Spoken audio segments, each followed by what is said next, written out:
Hello and welcome to World Talks on TVP World with me, Ashim Kumar. Ukraine is facing relentless Russian attacks on energy and civilian infrastructure, while diplomacy moves cautiously forward. President Zelensky has unveiled a new US-backed peace plan that could freeze the conflict along current front lines and may be put to a nationwide referendum or parliamentary vote. Joining us is Rostyslav Khotin, he's senior editor at RFE RL's Ukrainian Service, to break down the latest developments, Kyiv's strategy, and what this means for Ukraine's allies. Rostyslav, welcome back to TVP World. Thanks for taking the time. Hello, Ashim. Hi. So tell me, we've got this new 20-point peace plan. It's been cut down from the 28 points that the US originally proposed. Everyone's been sitting in Miami talking this through, and we're getting parts. President Zelensky has released parts of what this plan says to the public. What do you make of what we have seen so far? First of all, first and foremost, the important thing is that Ukraine is recognized in this 20-point peace plan as a sovereign state.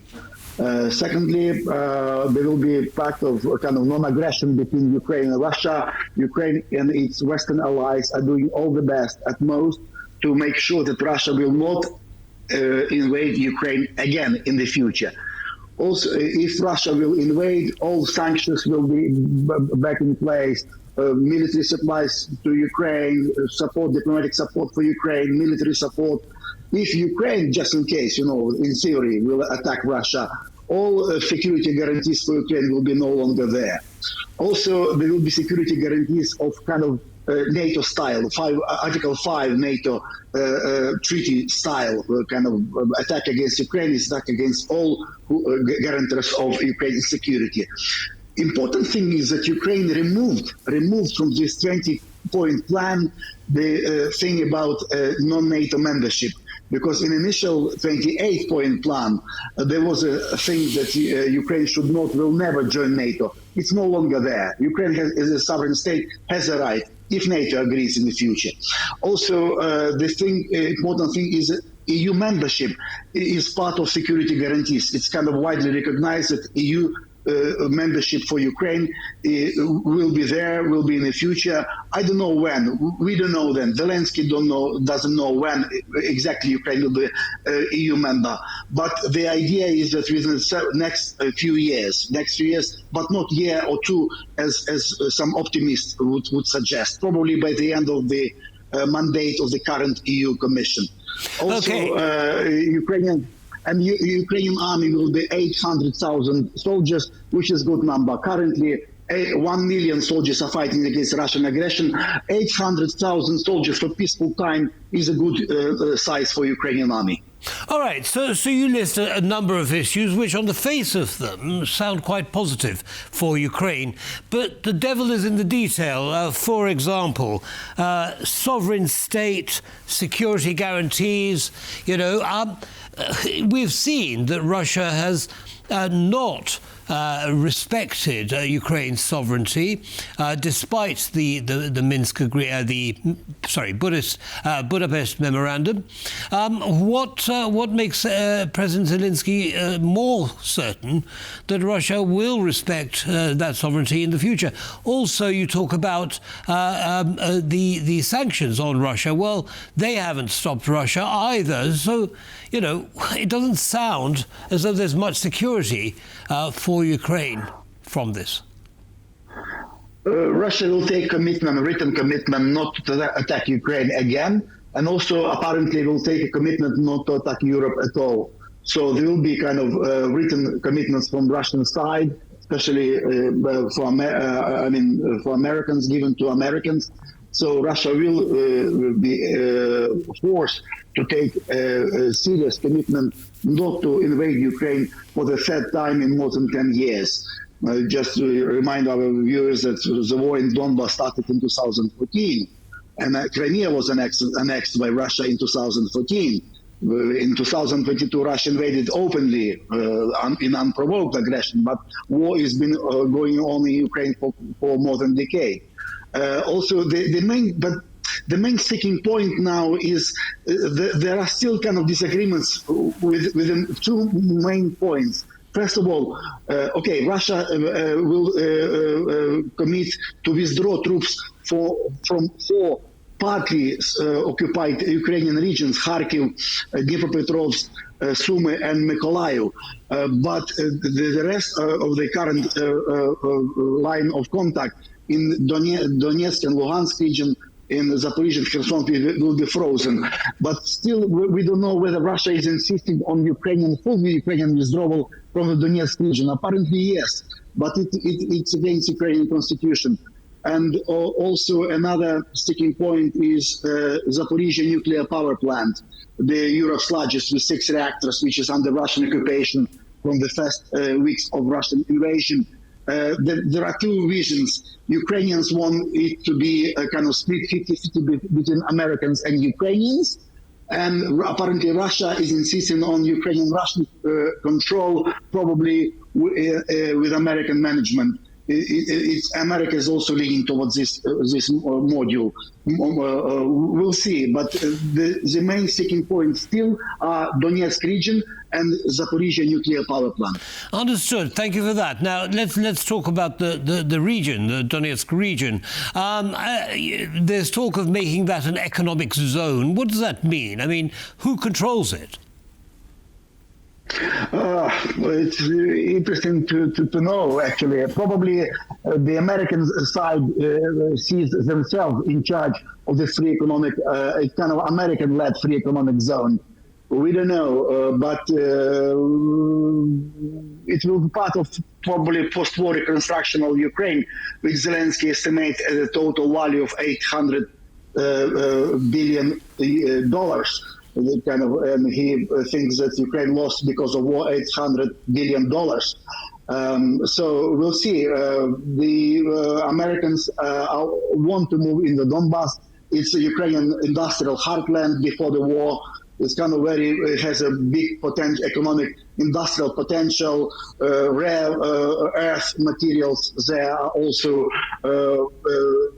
even gas deposits, and so on and so forth. So Americans are interested in free economic zone in the Donbas. But Russia is thinking in the same terms of prosperity, economic development. We don't know.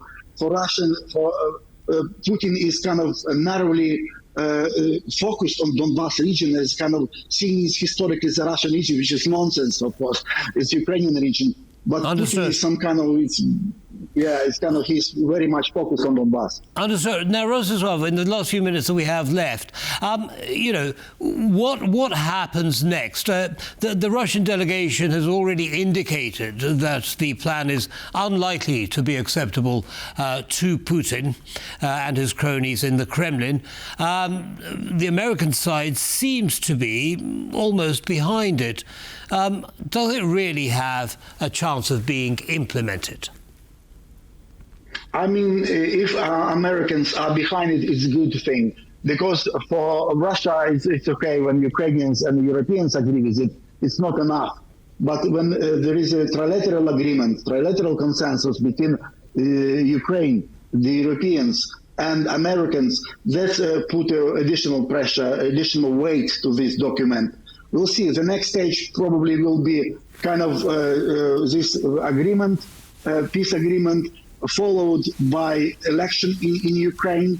So far, we are talking only about presidential election.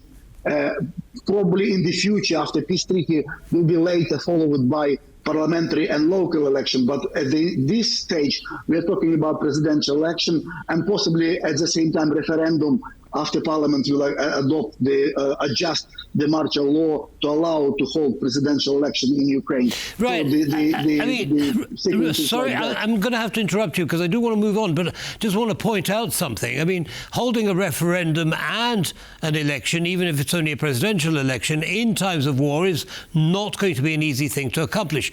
How it's going to be done, we're not quite sure. But I'd like to move on to Russia's very intensive attacks on Ukraine's infrastructure. much. I mean, last night was a prime example. 116 drones and so on.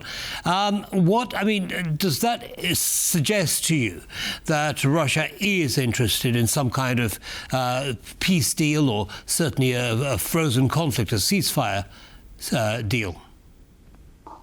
Apparently, Russia wants to bombard Ukraine with drones and missiles until the election day. Putin said recently that on the very election day, Russia will stop, but during the presidential campaign, Russia will not stop. That's an interesting approach if he really wants Ukraine to hold the election, Putin and Trump together. So that's one thing. And secondly, Ukrainians got used to it. It's the fourth and probably the most difficult winter out of all war winters, 4 winters. Ukrainians, the electricity rationed, limited supply of electricity. Russia is doing at most to divide Ukrainians with the strikes against energy infrastructure, to undermine the Ukrainian authority, to undermine President Zelensky. So Russia is doing its dirty job with bombarding Ukrainian energy infrastructure during harsh winter season. Rostyslav, as you say, Russia's focusing on Ukrainian energy infrastructure. How is, here we go, the fourth Christmas, I suppose. It's going to be cold. How are Ukrainians dealing with this shortage of electricity in the mains lines? With scandals, with generators, with other things, gadgets, it's kind of how they look like in Ukraine now. It's 3 hours of electricity with electricity supplies. Then for 6 hours or 7 hours there is no electricity, darkness and cold. Then again 3 hours of electricity. Then again 6 hours with no electricity. So Ukrainians are kind of brave people, to stand against this Russian pressure. And Russia is targeting Ukrainian energy infrastructure deliberately in the harsh winter season. It's done on purpose to undermine Ukrainian unity, to undermine spirit of Ukrainian nation, to undermine Ukrainian authorities. Indeed, quite Ukrainian resilience is there for all to see. Now, in the last minute that we have left, Rostyslav, I want you to step back and tell me what your view is of how Ukraine and has persevered through this war over the last 12 months. Ukraine has survived as a nation state. Ukraine has survived as a sovereign country.